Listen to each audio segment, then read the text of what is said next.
Break के बाद स्वागत है दोस्तों आप सभी का आज के आपके अपने पसंदीदा शो मार्केट फर्स्ट में, क्योंकि आज बात हो रही है स्मार्टफोन की, एक स्मार्ट जरूरत जो हमारे लिए जिंदगी का एक हिस्सा बन चुकी है।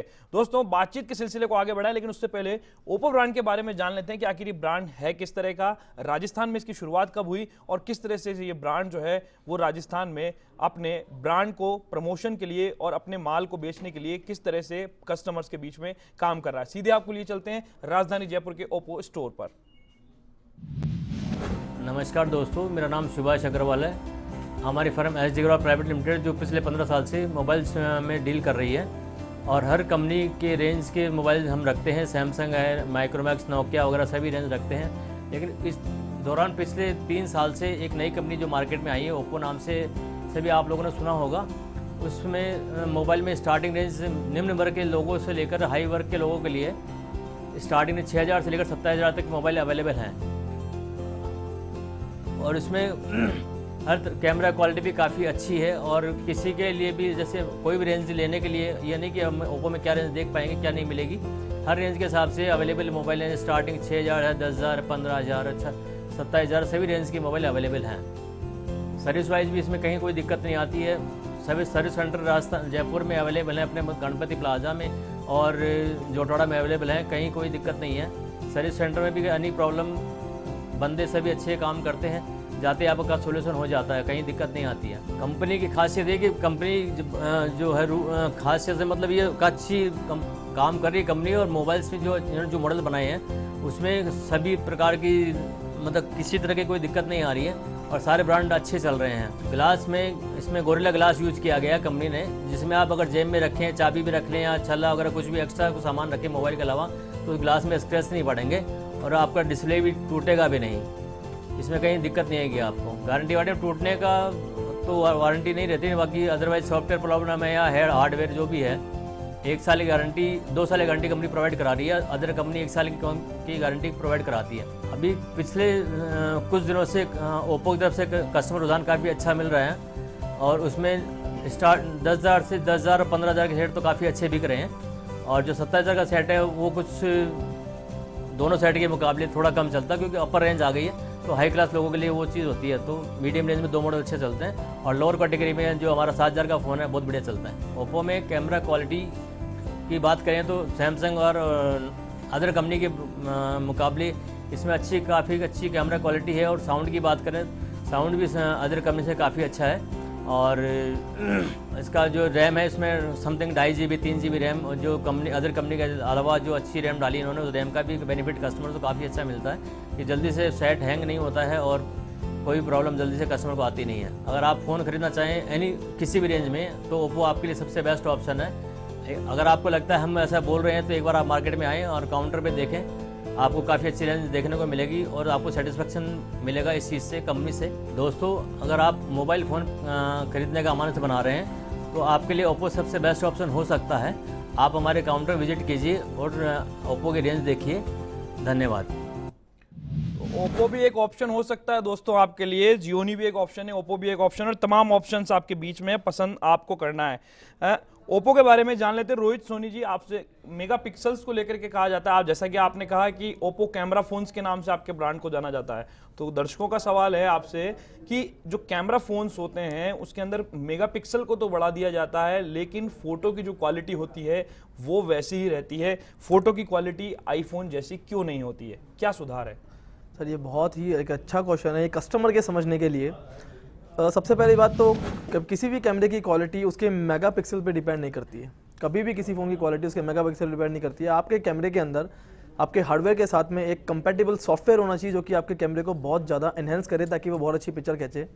साथ ही में ओप्पो अपने कैमरे के लिए प्योर इमेज इंजन एक सॉफ्टवेयर पार्ट यूज़ करता है जो कि उसके कैमरे की टेक्निक को 2 टाइम 3 टाइम 4 टाइम एनहेंस कर देता है ताकि कस्टमर का जो एक कैमरा एक्सपीरियंस है वो बहुत ज़्यादा तरीके से बढ़ जाए।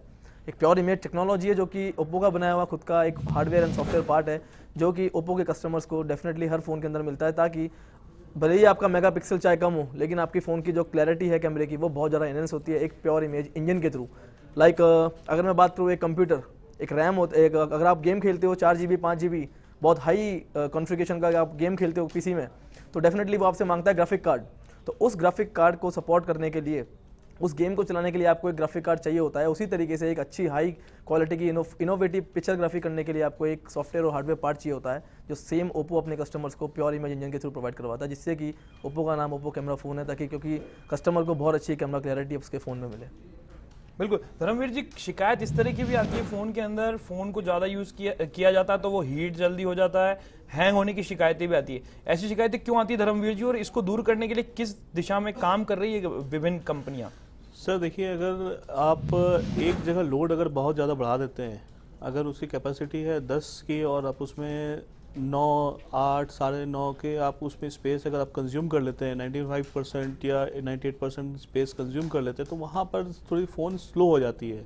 तो इस तहत में जो रैम की बात करें या इस तरह की हम जो कर रहे हैं अभी, जो जितनी भी हमारी नई फ़ोन्स आ रही है उनमें ये सारा चीज़ को ध्यान में रखते हुए हम रैम को भी बढ़ा रहे हैं। 3 GB रैम के साथ हमारे फ़ोन्स अभी लॉन्च होने वाले हैं, तो ये कस्टमर्स को जो है ना ये बेनिफिट्स मिलने हैं ये तो। बिल्कुल, लेकिन धर्मवीर जी साथ में ये भी देखने को मिला है कि ओरिजिनल जो एसेसरीज होती है वो काफ़ी महंगी होती हैं। जैसा आपने बताया कि इन तमाम चीज़ों के पीछे जो फ़ोन के अंदर जो प्रॉब्लम्स आने का कारण ये भी कहा जाता है कि आपने एसेसरीज जो थी वो घटिया क्वालिटी की उपयोग की, इसलिए शायद आपका ईयरफोन काम नहीं कर रहा है या फ़ोन में आवाज़ कम आ रही है। ओरिजिनल एसेसरीज में और ये जो नकली माल जो बाजार के अंदर बिक रहा है, इसमें क्या फ़र्क होता है? किस तरह से कस्टमर समझदार बने और सावधान रहे ताकि ये ठगी से बचा जा सके? देखिए सर, कस्टमर्स को ये ध्यान में रखना चाहिए कि जैसे कि अगर जियोनी का फ़ोन है तो जियोनी का जो सर्विस जितने भी जो एसेसरीज है वो हमारे ऑथराइज सर्विस सेंटर से ही मिलेगा।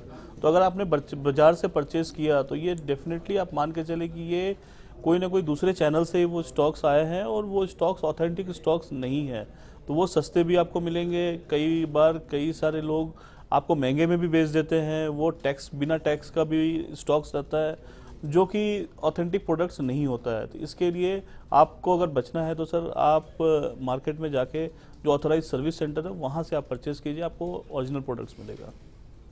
बिल्कुल सोनी जी, हम आपसे जानना चाहेंगे ओरिजिनल एसेसरीज आखिर होती क्या? ओरिजिनल एसेसरीज को कैसे पहचाना जाए कि ये ओरिजिनल है और यही ब्रांडेड फ़ोन की ब्रांडेड एसेसरीज है? सर जैसे कि इन्होंने बताया कि सबसे पहले कि जो ओरिजिनल एसेसरीज है वो आप कंपनी के ब्रांड स्टोर से या कंपनी के सर्विस सेंटर से परचेज़ करें, जो कि बहुत ज़रूरी है। मार्केट में बहुत सारे लोकल इक्विपमेंट मिलते हैं जिनके थ्रू इवन एक अगर मैं एग्जांपल लूँ चार्जर का, एक नॉर्मल चार्जर, एक लोकल चार्जर फ़ोन को चार्ज करने में बहुत ज़्यादा टाइम ले लेता है, लेकिन एक ओरिजिनल चार्जर फ़ोन को चार्ज करने के अंदर बहुत कम टाइम लेता है, क्योंकि वो प्रोडक्ट ओरिजिनल है।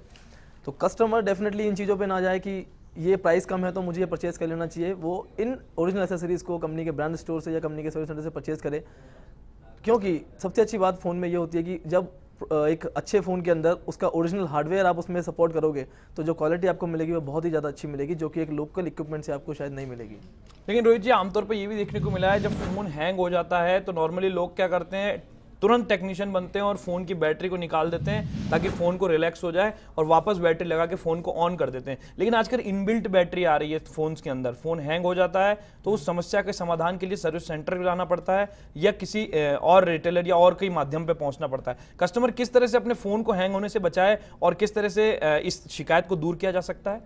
सर सबसे पहले तो यूज़र को ये समझना चाहिए कि एक फ़ोन लाइक ए ह्यूमन वो उसी तरीके से काम करता है जैसे कि आप काम करते हो। अगर आपके ऊपर एक के बाद एक लोड अगर हम लोग डाल दें, सपोज एक जिम में जाने वाले बच्चे का डेली का रूटीन है कि वो 1 किलो उठाएगा, आज 2 किलो फिर उठाएगा, फिर 3 किलो उठाएगा। सेम अगर आप फ़ोन के ऊपर एडिशनल काम करते जाओगे तो डेफिनेटली फ़ोन थोड़ा सा हीटिंग में आएगा, फ़ोन थोड़ा सा डल हो जाता है उस कंडीशन में। लेकिन ऐसा प्रॉब्लम ओप्पो के प्रोडक्ट्स के अंदर डेफिनेटली नहीं आता है, क्योंकि ओप्पो अपना खुद का बनाया हुआ ऑपरेटिंग सिस्टम यूज़ करता है। जैसा कि मैंने बताया आपको, कलर ऑपरेटिंग सिस्टम, जिसका साइज़ बहुत लिमिटेड है, साइज़ बहुत हल्का है, जिससे कस्टमर को इस तरह की हैंगिंग इश्यूज़ फ़ोन में बिल्कुल नहीं मिलती है। तो कस्टमर को समझना चाहिए कि किस तरह से फ़ोन को चलाना है, उसका जो काम है। अगर वो एक फ़ोन कर रहा है तो डेफिनेटली वो स्मार्टफोन बहुत ही उसके लिए बेटर है। तो दोस्तों, स्मार्टफोन से लाइफ हमारी स्मार्ट हो चुकी है, लेकिन इस स्मार्टफोन के कुछ नुकसान भी हैं। इन नुकसान से किस तरह से बचा जाए, इस पर लगातार चर्चा जारी रखेंगे। फिलहाल एक ब्रेक लेते हैं, ब्रेक के बाद वापस लौटते हैं।